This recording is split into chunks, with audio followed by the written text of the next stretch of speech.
Now, as a student of the Bible, I have to stop at Jonah 4:1 and ask myself, what is it that makes Jonah so angry?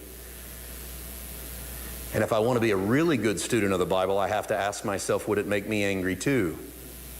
Because it's really easy to just cut dead people down. Right? We do it all the time. We do it in our own history, and we do it in the Bible. We just cut them down. Well, that was a stupid idea. But he shouldn't have done that. We're not there. What gets more difficult is when we put our name at the top of the page, and it's not Jonah, it's Paul. Chapter 4, verse 1. Displeased Paul exceedingly, and he became angry. And I have to ask myself, is that a possibility?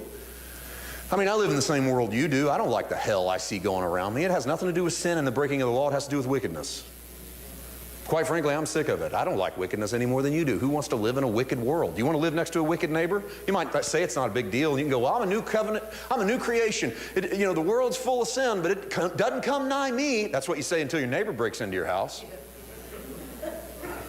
Came nigh you there, didn't it?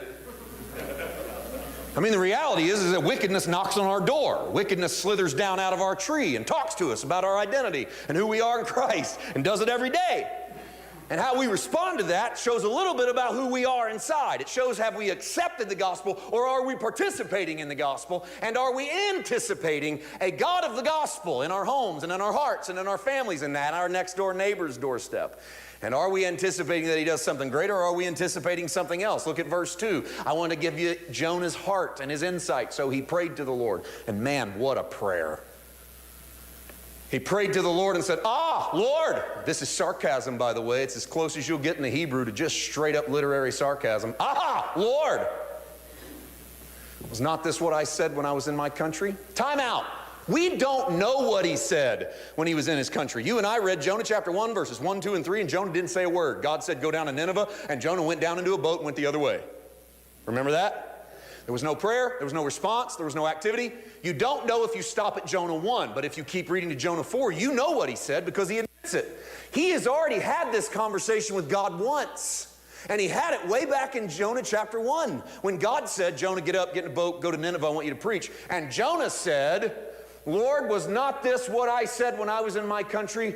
That's why I fled previously to Tarshish. Here's why. Because I know that you are a gracious and merciful God, slow to anger, abundant in loving kindness, one who relents from doing harm. Why would that cause Jonah to go the other way? What's going on in Jonah's heart that he doesn't want this God to be the God that Nineveh receives? Can you go back on that screen? I want you to see the front half of that verse. I want you to catch the qualities of God. Get ready for a new covenant glimpse in an old covenant text. Okay? Jonah chapter 4, verse 2. Here's your new covenant God. I know that you are gracious, that you are merciful. That means you are full of grace and you are full of mercy.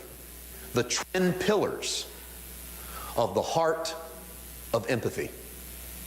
The twin pillars of the heart of the new covenant.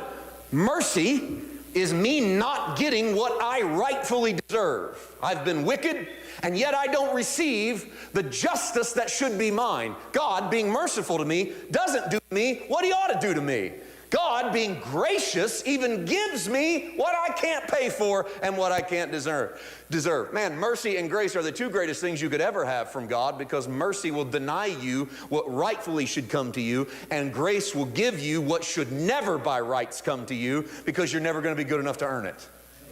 If you don't have any other reason to ever love the Lord, you ought to love him on two twin characteristics. He is a merciful God and he is a gracious God. You ought to be thankful for that, because his mercy means not only do you not get what you deserve, that lying, stinking neighbor of you don't get what he deserves either. And that's where we like to slam on the brakes. That's where we become Jonah.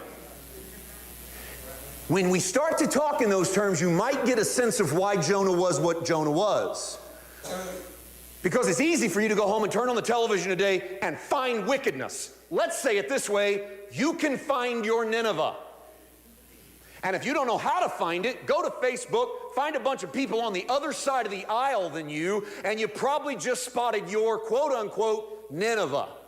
It's what you deem to be wicked, wrong, horrific, sinful, and terrible about the world today. Now, you insert that. I'm not here for your politics, but you put in there what you think that looks like, and then ask them if you can respond to them like Jonah. Or if maybe you need to step it up a notch and stop going down and start going up. I don't know, because I'm not here to participate and anticipate the gospel on your behalf. That's your job. It's your job to participate and anticipate what the gospel might do in your life if it was real that He's a merciful God and a gracious God. You go, well, that's great, man. I want God to be merciful and I want God to be gracious. But do you want those who deserve stuff to not get what they deserve? Think about it for a second. Just lay it out there in front of our minds, because it's necessary. Well, they deserve it. They ought to pay for it. Yes, Pastor, I believe in grace. Here's what I found in the grace community. We do love when people bring out the twin pillars of mercy and grace. We just don't like good sermons on mercy. We love the principles of a merciful and gracious God. We just want it to tilt towards grace. Grace is where I get what I can't pay for and I get what I don't deserve. We don't like mercy when it starts to deal with that wicked neighbor not getting what wickedness ought to get him. Because surely God has more justice than that.